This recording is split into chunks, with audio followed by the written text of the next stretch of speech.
Gears now, a 17-year-old in jail tonight, accused of beating his elderly neighbor to death and trying to cover it up by burning down his house. 7 Action News reporter Jane Park is in Romulus, where George Stewart was formally charged earlier today. 17-year-old George Stewart is to remain in jail after being formally charged today with murder and arson in the death of his next-door neighbor.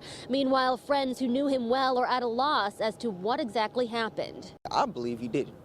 It's hard to believe. If he did it, I'm still not going to be able to believe.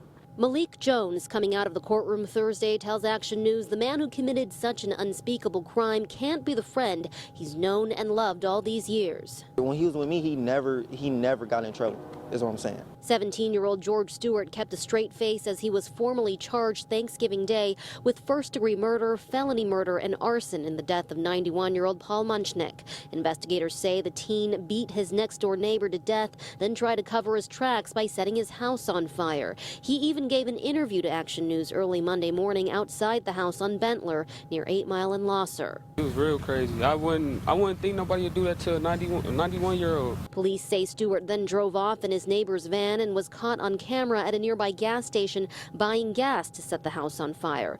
Family members turned Stewart in after a police raid at the house where Stewart lived with his grandfather.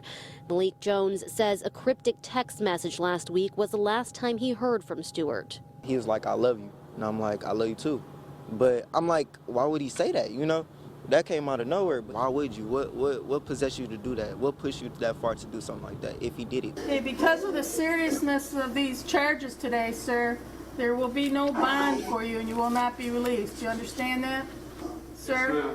George Stewart is due back in court December 3rd at Frank Murphy Hall of Justice for a preliminary exam conference and December 10th for a preliminary exam. In Romulus, Jane Park, 7 Action News.